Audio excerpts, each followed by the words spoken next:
Hello friend, સ્વાગત છે તમારું મારી ચેનલ બિંદીઝ હોમ કિચનમાં। તો ફ્રેન્ડ્સ, આજે હું તમારી સાથે શેર કરવાની છું ઝટપટ બની જાય એવું સૂકી ડુંગળીનું શાક। જ્યારે ઘરમાં કોઈ પણ શાક ન હોય ત્યારે આ શાક 5 જ મિનિટમાં બનીને તૈયાર થઈ જાય છે। તો એ માટે મેં અહીંયા 4 મીડિયમ સાઇઝની ડુંગળી લઈ લીધી છે। આપણે તેને છોલી લઈશું। તો આ શાક ફક્ત 5 જ મિનિટમાં બનીને તૈયાર થઈ જાય, ખૂબ જ ટેસ્ટી એવું બનીને તૈયાર થાય છે। અને ડુંગળીના શાક સાથે આપણે ભાખરી પણ બનાવીશું। તો એકદમ જબરદસ્ત કોમ્બો છે। તો તમે ગમે ત્યારે લંચ કે ડિનરમાં બનાવી શકો છો, ટિફિનમાં પણ તમે બનાવીને રેડી કરી શકો છો। ખૂબ જ જલ્દી એવું બનીને તૈયાર થઈ જાય છે। તો ફ્રેન્ડ્સ, મારે પણ અત્યારે થોડી જલ્દી હતી, એટલા માટે હું આ રીતે ફટાફટ બની જાય એવું ડુંગળીનું શાક અને સાથે ભાખરી બનાવી રહી છું। તો અહીંયા આપણે ડુંગળીને કટ કરી લઈશું। મેં અહીંયા બધી ડુંગળીને છોલી લઈ લીધી છે। હવે આપણે ડુંગળીને પણ કટ કરી લેવાની છે। લાંબી સ્લાઇસમાં આપણે તેને કટ કરી લઈશું આ જ રીતે। બાકી તમને જેમ રીતે ફાવે એમ તમે કટ કરી શકો છો। મેં અહીંયા બધી ડુંગળીને કટ કરી લીધી છે। તમે જોઈ શકો છો મેં બધી ડુંગળીને સ્લાઇસમાં કટ કરી લીધી છે। હવે આપણે તેને એક વાસણમાં લઈ લઈશું અને તેની અંદર આપણે પાણી એડ કરી લઈશું અને તેને સારી રીતે હાથેથી મસળીને વોશ કરી લઈશું અને તેમાંનું બધું જ પાણી કાઢી લેવાનું છે। વઘાર કરીશું। તો વઘાર માટે મેં અહીંયા કઢાઈમાં 3 થી 4 ચમચી જેટલું તેલ એડ કરી લીધું છે। તેલ આપણું સરસ રીતે ગરમ થઈ જાય ત્યારબાદ આપણે તેમાં રાઈ એડ કરીશું। મને રાઈ વધારે ભાવે છે એ માટે હું તેમાં 1.5 ચમચી જેટલી રાઈ એડ કરી છે। તમે ઓછી પણ એડ કરી શકો છો। ઘરમાં કોઈ શાક ન હોય ત્યારે પણ બનાવી શકો છો કે જલ્દી હોય ત્યારે પણ બનાવી શકો છો। જીરું પણ એડ કરી લીધું છે અને સાથે મેં અહીંયા હિંગ પણ એડ કરી લીધી છે અને ગેસની ફ્લેમ લો કરીને આપણે હવે ડુંગળી પણ તેમાં એડ કરી લઈશું। ડુંગળી એડ કરતી વખતે ગેસની ફ્લેમ લો કરી લેવાની છે। હવે એકવાર ચમચાની મદદથી ડુંગળીને સારી રીતે મિક્સ કરી લેવાની છે। વઘાર આપણું સરસ રીતે થઈ ગયો છે એટલે ડુંગળીને આપણે સારી રીતે મિક્સ કરી લઈશું। હવે આપણે તેમાં મસાલા કરીશું। તો મસાલામાં મેં અહીંયા 1.5 ચમચી જેટલું લાલ મરચું પાવડર એડ કર્યો છે। તીખાશ તમે તમારા ટેસ્ટ પ્રમાણે લઈ શકો છો। અડધી ચમચી જેટલી હળદર એડ કરી છે। 1 ચમચી જેટલું ધાણા જીરું પાવડર અને સ્વાદ પ્રમાણે મીઠું એડ કર્યું છે। હવે ફરીથી આપણે મસાલાને સારી રીતે મિક્સ કરી લઈશું ડુંગળી સાથે। ગેસની ફ્લેમ મીડિયમ કરી લઈશું।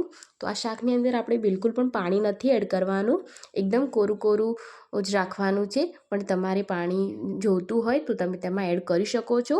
અહીંયા મેં ડુંગળીને મસાલા સાથે સારી રીતે મિક્સ કરી લીધી છે। ઢાંકણું ઢાંકી લઈશું, ગેસની ફ્લેમ મીડિયમ કરી લઈશું અને તેને સારી રીતે કૂક થવા દઈશું। તો અહીંયા ભાખરી માટે ઘઉંનો જાડો લોટ અને રોટલી માટે જે આપણે રેગ્યુલર વાપરીએ એ ઝીણો લોટ બંને લીધા છે। સાથે મોયણ અને મીઠું એડ કરીને આપણે સરસ રીતે તેનો લોટ બાંધી લેવાનો છે। પહેલાં આપણે આ રીતે સારી રીતે તેને મિક્સ કરી લઈશું, મોયણ આપણું એકદમ પરફેક્ટ થાય એ માટે। તો આ રીતે આપણે તેને સારી રીતે પહેલાં મિક્સ કરી લઈશું અને જો તમને ભાખરીની ડિટેલ રેસીપી જોઈતી હોય તો કોમેન્ટ જરૂરથી કરજો। હવે આપણે અહીંયા લોટ બાંધી લઈશું સારી રીતે। લોટ એકદમ આપણો કઠણ પણ નહીં અને વધારે પડતો સોફ્ટ પણ નહીં, એ રીતનો આપણે લોટ બાંધીશું જેથી આપણી ભાખરી પણ એકદમ બિસ્કિટ જેવી અને ખાવામાં ખૂબ જ સોફ્ટ એવી બનીને તૈયાર થાય। તો અહીંયા મેં ભાખરી માટેનો લોટ બાંધીને તૈયાર કરી લીધો છે અને લગભગ આપણું શાક પણ બની ગયું છે। એટલા માટે આપણે શાકમાં નાખવા માટે કોથમીરને પણ કટ કરી લઈશું। તો કોઈ પણ શાકમાં કોથમીર નાખવાથી શાકનો સ્વાદ જે હોય છે એ 10 ગણો નહીં પણ 100 ગણો વધી જાય છે। તો આપણે કોથમીરને કટ કરી લીધી છે અને શાકને ચેક કરીએ તો શાક પણ આપણું સારી રીતે કૂક થઈ ગયું છે। તમે જોઈ શકો છો એકદમ સરસ એવું બનીને તૈયાર થઈ ગયું છે। ઉપરથી આપણે કટ કરેલી કોથમીર એડ કરી લઈશું અને અડધી ચમચી જેટલો ગરમ મસાલો પાવડર એડ કરી લઈશું અને સારી રીતે મિક્સ કરી લેવાનું છે। તો અહીંયા આપણું એકદમ ટેસ્ટી, ચટપટું અને ખૂબ જ જલ્દીથી બની જાય એવું સૂકી ડુંગળીનું શાક તો બનીને તૈયાર થઈ ગયું છે। તો હવે આપણે ભાખરી પણ બનાવી લઈશું। શાક તો આપણું એકદમ ટેસ્ટી એવું બનીને તૈયાર થઈ ગયું છે। ગેસ ઉપર તવો મૂકી અને ભાખરીના મીડિયમ સાઇઝના લુવા બનાવીને આપણે સરસ એવી ભાખરી પણ વણી લઈશું। ભાખરી આપણે બધી સાઈડથી એકદમ પરફેક્ટ રીતે જ વણવાની છે। ભાખરી વણાઈ જાય એટલે આપણે આ રીતે ચક્કુથી તેના ઉપર કાપા કરી લઈશું જેથી ભાખરી એકદમ બિસ્કિટ જેવી થાય અને જરાય પણ ફૂલે નહીં। તો એ ભાખરી થઈ ગઈ છે। ગેસની ફ્લેમ મીડિયમ રાખીને આપણે ભાખરીને તવા ઉપર નાખી લઈશું અને ગેસની ફ્લેમ મીડિયમ રાખીને તેને સારી રીતે આપણે શેકતા જઈશું અને બનાવી દઈશું। એકદમ ક્રિસ્પી એવી ભાખરી આપણે બનાવીને તૈયાર કરીશું। આપણે અંદર કાપા કર્યા છે જેથી ભાખરી ફૂલે નહીં અને એકદમ ક્રિસ્પી એવી બનીને તૈયાર થઈ જશે. તમે જોઈ શકો છો આપણે આ રીતે તેને સારી રીતે વણતા પણ જઈશું અને સાથે સાથે બીજી ભાખરીને શેકતા જઈશું. હળવે હાથે પ્રેસ કરીશું. તો અહીંયા આપણી એક સાઈડથી તો ભાખરી પરફેક્ટ રીતે શેકાઈ ગઈ છે. તેને પલટાવી લઈશું. બીજી સાઈડથી પણ એકદમ ક્રિસ્પી એવી શેકી લેવાની છે.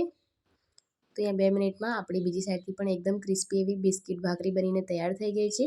તો ગરમા ગરમ ભાખરી સાથે આપણે શાકને સર્વ કરી લઈશું. તો ફક્ત 5 જ મિનિટમાં બનીને તૈયાર થઈ જાય એવું આપણું એકદમ ટેસ્ટી અને ચટપટું એવું સૂકી ડુંગળીનું શાક બનીને તૈયાર થઈ ગયું છે. સાથે એકદમ ટેસ્ટી એવી બિસ્કિટ ભાખરી પણ બનાવી છે. તો ફ્રેન્ડ્સ, રેસીપી કેવી લાગી કમેન્ટ જરૂરથી કરજો અને વિડીયો ગમ્યો હોય તો વિડીયોને લાઇક અને ચેનલ પર નવા હો તો ચેનલને સબસ્ક્રાઈબ કરી નીચે આપેલ બેલ આઇકોનને જરૂરથી પ્રેસ કરજો, જેથી નવી નવી રેસીપીના નોટિફિકેશન તમારા જોડે સૌથી પહેલાં પહોંચી જાય. ફરી મળીશું નવી રેસીપી સાથે. ત્યાર સુધી આવજો.